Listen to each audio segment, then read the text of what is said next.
Hey guys, it's Gus, and we're going to talk about companions. And the previous version I did of this video was 53 minutes long, so I'm going to try to cut it way shorter. So even if it feels long, it will not be as long as the previous one.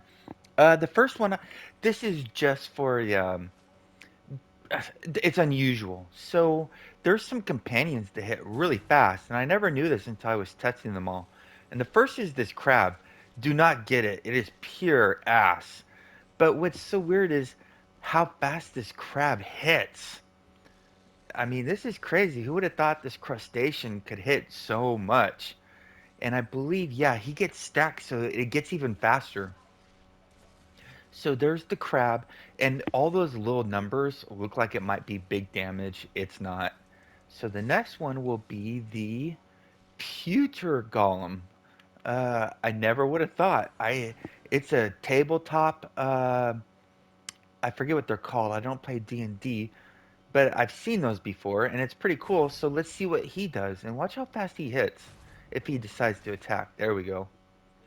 It's starting off slow. He's building up momentum, and just like the crab, these are all little numbers. He does have some big numbers in there, though. He'll hit for upwards of, I think, around 80K, but still, just because we see all these numbers, we think we're doing. Yeah, there's a 69,710. Even though this looks like a lot of damage, it's not.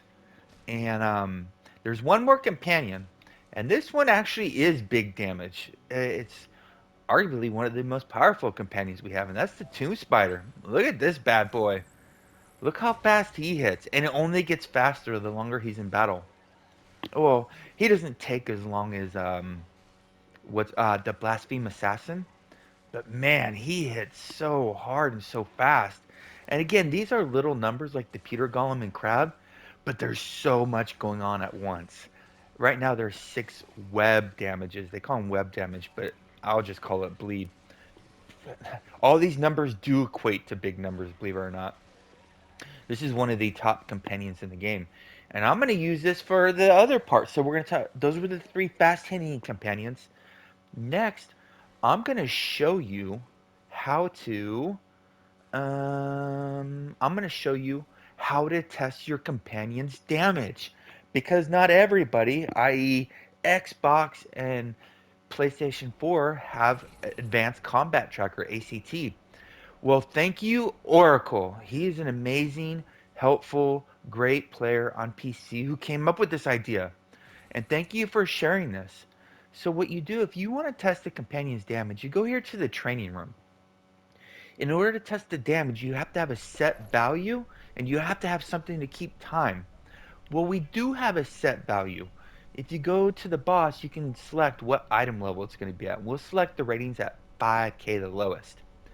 And when we summon this bad boy right here, we know something. We know its hit points. And there's 2 ways to get its hit points. One is to kill it and go through the combat log and count every single hit that happened to find out how much hit points it has. Or there's method 2. Ask a PC player, i.e. Oracle, hey, can you kill that dummy real quick and let me know how much damage it has using your advanced combat tracker? It's 95 million. It was a little bit above that, but we're figuring that's because the last hit probably went over his max hit point and counted. So we're assuming this has 95 million hit points. Now, if you take a companion and attack it for 30 minutes, 30, that's like 36,000 seconds. So you'd have to, if it took that long to kill it, you'd have to divide 90 million by that much. But we're going to do something easier. We're going to do 2 bars. Each bar is 10% of its health. So 10% is 9.5 million.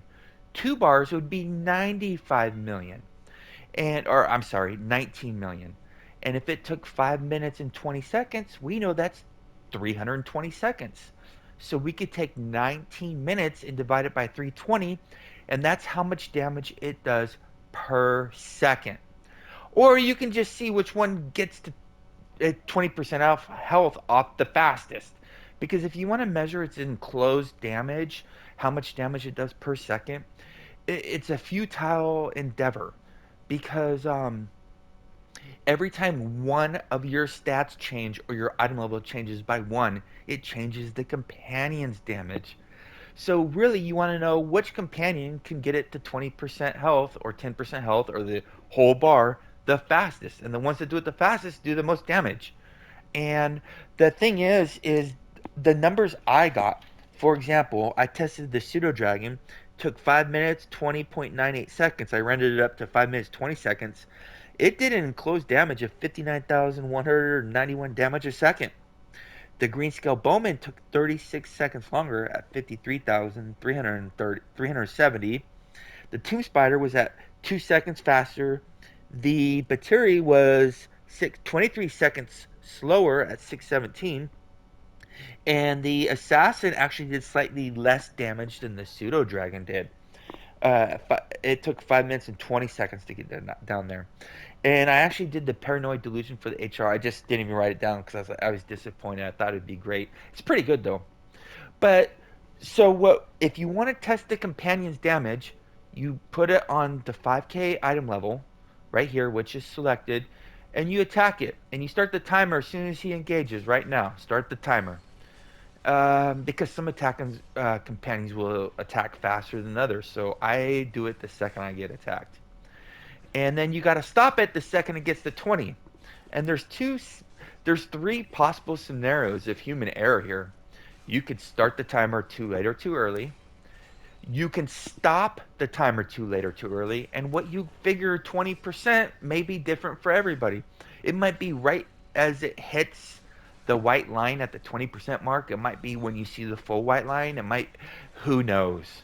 Okay, but when you start, the longer you do it, the more errors you have the least impact because the longer it goes, uh, I'm not remaking this video. I don't know how to put this into words. I'm not doing a third version. But the longer the test goes, the more accurate your testing is going to be. That's why I'm doing 20%, not 10%. You can get a pretty good feel after 5 minutes of what they're doing. Um, so that's how you can test companions' damage. Thank you, Oracle, for finding this. And if you do your test, match him up to Aragon's. He tested every single companion and shared them free to everybody in the community. And the reason why you might want to test this is because you got a companion you didn't see on the sheet. You want to test for yourself. You want to see what happens if they don't have combat advantage and the companion gives itself combat advantage. That's a factor because you don't always have combat advantage, but there's some companions who do. You might have changed your stats and having a high accuracy build. And when you have a high accuracy build, i.e., 90%, deflects have no effect whatsoever on your companion's damage anymore. A 90% accuracy rating completely negates the effect of a deflected attack. So 90% equals 100% when it comes to accuracy. Um, so that's how you test. The third thing we're going to talk about is companion's recharge speed. And this is what took so long. And you're going to have to take my word for it because I'm not going to walk through every single step. So if I went to my normal build with the rod, I think the tentacle rod, and probably the demo. I forget what was in there. And then I rechanged my boom. I put 4 points into recharge speed, right? And I also put all my points into dexterity. I put on three dragon heart artifacts for 10% recharge speed. I had the 6% from the forger's box. Oops. What was the forger's box, by the way? I think it was 6%. Recharge speed 6%, so I got 6% from that. I put on the Corbin. I put on the manage recharge speed. I went from AP gain to recharge speed. Yep, 5K for science. I put on the recharge mythic recharge bonus, and I usually run the speed. And then I put on the mounts. I have the 5% recharge collar, and I usually don't wear that. So what happened was my normal build is a 5% recharge speed, and I got it up to 52.5%. And the reason I did that is because I found out something I didn't know. So we're going to use the tomb spider right here. And I'm not going to fast forward and do 10 minutes of this and stopping at everything. When you watch this companion, it's going to attack, and there's going to be a debuff on the enemy's debuff bar. Watch it. Here it comes right now. That's a web. Now it has 2 stacks of web. And then it's going to get 3 stacks of web. It will never go over 6 stacks of webbing ever. We'll keep watching this. We'll never get there. We'll never get to 6. I'm sorry, we'll never go above 6. But it can go above 6.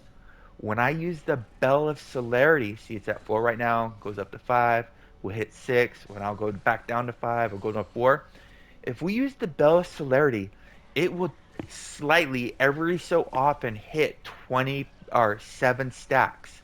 And that's because the Bell of Celerity increases your companion's recharge speed by 20% for 30 seconds. So if we increase its recharge speed, it will do more of its attacks that cause the bleed effect or the web effect. And I'll show you. So it's at 5 now. Now it's at 6. Now it's at 5. And we're going to watch it. Maybe it won't happen this one, and we'll have to wait a whole minute. Now it's at 6, 5, 6, 5, 6, 5. Let's see if it hits 7, 6, 7. Right there. You saw it ever so slightly for like a tenth of a second got to 7. But it can hit 7 when you use the Bell of Celerity. Sometimes it's there for like a whole second. It might take a couple tries. It still has, yep, it still has the effect. Oh, and it's gone. So now it will not hit 7 ever. So we know the Bell of Celerity works because of that. We can also put no cooldowns. Watch what happens to the companion's webbing attack. It will get up to 10 stacks now because it will continually do its effect that causes the webbing. Hopefully I put it. Yep, it's there. Keep watching. Now it's at 6, 7, 8, 8. Well, it goes up to 8 at least. I think I saw it higher, but it will not go above 6 without any outside influence from what I have seen eyeballing it. So what that tells us is the companion does actually have a recharge. And we don't know that because when you look at here, it never says that anywhere. It never says recharge in any of its stats. So to me, that means it's a hidden stat. So now the question is, if we increase our recharge speed, will that increase the companion's damage? And I'm not going to recreate. I showed you all that crap I was using. I mean, damn, I put on the Mythalar because it has 3 charisma, and I put on the Dragon Mind Charm because it has 3 charisma. And I was using this to get an extra charisma. And I redid my points, powers. Well, wait, I redid my stats. I did so much. If you can see, I maxed out charisma because charisma gives recharge speed. So I went from my normal 5%. It's gonna be higher now because I have points in charisma. Or not charisma. What? Oh, let me go turn it off. um, so now it's gonna be low. It's gonna be like 10%, but normally it's at 5% because I don't put any points into charisma. So now it's at 12%. Bonus items, ability scores. So if I took off all those points I have in charisma, as well as take off the gears that give charisma, I would be sitting at 5%. And when I use the Corbin, the Forger's box, the 3 Dragon Hearts, the everything that gives charisma, the offhand modification, the collar, and the enchantment, I got to 52% recharge. And the result was it never got above 6 stacks. So that tells me that because we know some stats transfer over from us to the companion. If we increase our accuracy, the companion's accuracy will go up. It doesn't show it in the companion's stats, but we know it goes up because their damage goes up. Same with combat advantage, same with crit sev, and I'm assuming crit strike. Outgoing damage does not affect the companion's damage. So if you're at 180% outgoing damage, it will have zero effect on the companion's damage. And from what I'm seeing, if you go from 5% recharge speed to 52% recharge speed, increasing your recharge speed by 47%, as opposed to the 20% from the Bell of Celerity, that you will not get any you will not get any increase in your companion's damage from them having a reduced recharge. So, what I'm assuming, because we can't go up to 200% recharge right now, so most of our recharge that we can get is very janky. It's minimal uptime.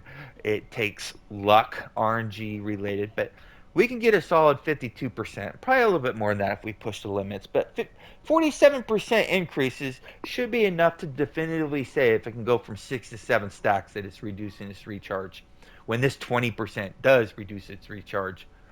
So what I'm saying is, from my test, that our recharge speed has no effect on the companion's damage.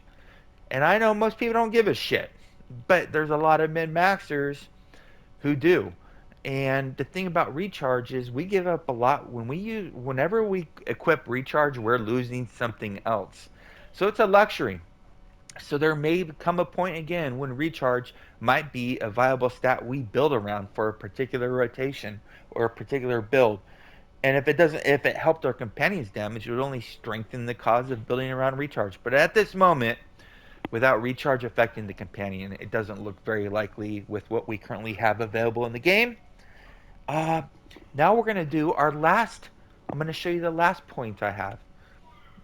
The green scale bowman does slightly less damage than the pseudo dragon. And let's say it does 5,000 less damage per second. 5,000 damage per second. That's a shitload of damage. It is nothing. And I'm going to show you why, even though it says 5,000, it's not 5,000. So we go to Stronghold. I'm just going to go to a dummy. Let me go to Endgame Bloods. Hopefully nobody's there. So when you use your companion and one does 5,000 more damage per second than another one, and let's say you're in Tom, and a Tom is like 7-8 minutes, but it's not 7 or 8 minutes of combat time. It's probably closer to, let's say, 5 minutes, because all of the phasing between phase 1, phase 2, phase 3, it's sunfall, all its elemental phasing. There's a lot of downtime in Tom. So let's say it was 5 minutes, which is 300 seconds, times 5,000 damage per second. That'd be 1.5 million damage. Well, you're doing over 200 million in there, so it's less than a 1% damage increase. But when we're in the new trial, which is very much unlike Tom, because Tom, you rarely move in Tom when you're in combat with Alistair. You are stationary the vast majority of the time as a DPS. Probably not so much the tank, but the DPS don't really move. The less you move, the better, mostly. But you take, you got to look at other factors, and I'm going to take the green scale Bowman. I'm really liking this guy a lot. He does more than Batiri. I trust my testing. It does more than Batiri. And I'm gonna attack these. I am gonna use my. So I'm using this split shot attack. Its range is 80 feet. So I cannot hit the dummy in time at most 80 feet away. So I'm getting as close as I can. I'm inching forward until he can engage the target. So, wait. I'm going to inch forward. I'm going to... That to me is 80 feet. The green scale bowman is not attacking. We're going to find out where the green scale bowman does attack. We're going to go up there a little bit more until the green scale bowman gets engaged in the target. Going up there a little bit more. Come on. Come. Oh, there he goes. So he actually moved a little bit forward. So I'm going to unsummon him. He's attacking from this range, and it's actually back a little bit more, but we'll do it from right here. Now I'm going to summon the Pseudo Dragon, who does a little bit more damage than the Green Scale Bowman. Now watch this. I have the Pseudo right there. I'm in the same spot. Watch me attack. Oh, fuck. Totally messed that up. Yeah, I messed it. I'll show you again. And this time you'll be like, okay. So we're attacking right.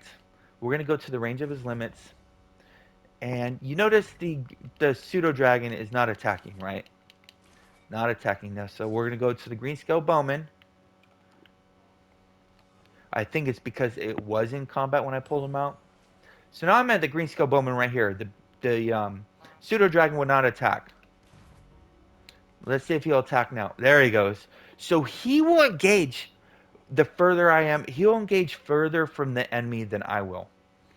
And here's another thing. He will keep attacking when I disengage the enemy as well. So let's say you're right here and grids come up. Or you're right here and you got to go to your team who has hypo in the new trial. Or you're right here and you got blue swirls and you got to get away from that team. He'll keep attacking.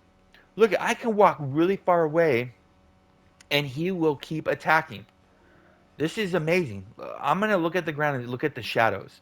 I think I can go up here to this shadow and he will still keep attacking. Because they changed the companions in the patch notes. They even said they did. They made them smarter, where they'll follow you more. But it actually made it worse. You don't want companions usually to stop attacking. You usually want them to keep attacking. While you're running away, you want them to kill those enemies for you. So look, I'm on this shadow right here. And he's not following me because I'm still close enough to him. But I'm going to show you what the Pseudo Dragon, Pseudo, we're going to come up here. We're going to attack. And we're going to get the Pseudo Dragon engaged. Remember, I went all the way to that second shadow. But now, as I get the same distance further from the Pseudo Dragon, he will disengage the enemy and follow me. He will stop attacking before I get to that second shadow. Well, will I have to do this multiple times? There you go. So I'm not even at that shadow yet. And so you notice this when you're in the trial and your companion's sitting in there with you in the grid, and you're like, why aren't you attacking? They really dumb down the companions where they're going to stay closer to you. I think it was meant to be an improvement, but I think it's actually a detriment. This is why, even though the Pseudo Dragon does slightly more damage than the Green Scale Bowman, the Green Scale Bowman is engaged in combat much more often than the Pseudo Dragon is. So I am sticking with, when you see me running the trial, actually I'll probably be running the Dread Warrior most of the time, because people think crit severity is worthless. Well, if you're wearing the crit severity boot, guess what I don't have to wear anymore? I can wear these boots, get 5% outgoing, and get the 5% from the Battery. Or not the Battery, the Dread Warrior. People say, well, it's not 100% uptime. Well, guess what? These boots aren't 100% uptime with crit set. You have to be 20 feet or closer to get that 5% crit sev. I'm not always this close. Sometimes I'm back here in the grid, right? Attacking. I don't get that 5% crit sev. So I may not wear them for a while until we get better, but a lot of people I know are wearing those boots. So I will go with the Dread Warrior and increase my outgoing damage, because 5% outgoing damage and 5% crit severity up 60% of the time is better than no outgoing damage and 5% crit severity some of the time with these boots, because they are not 100%. So if anybody sees me using the Dread Warrior, that's why. Because people say crit sev is very easy to get. Yeah, if you're a CW, but if you're an HR, it's not as easy to get as if you're trying to max all your stats. So this is my 4 things I found on the companions. If there's anything you want me to test and it's within my ability, i.e., we don't have computers reading the data for us, we gotta eyeball everything. If there's something you want me to test, please comment below and I'll do it. Stay class, Neverwinter. See you soon.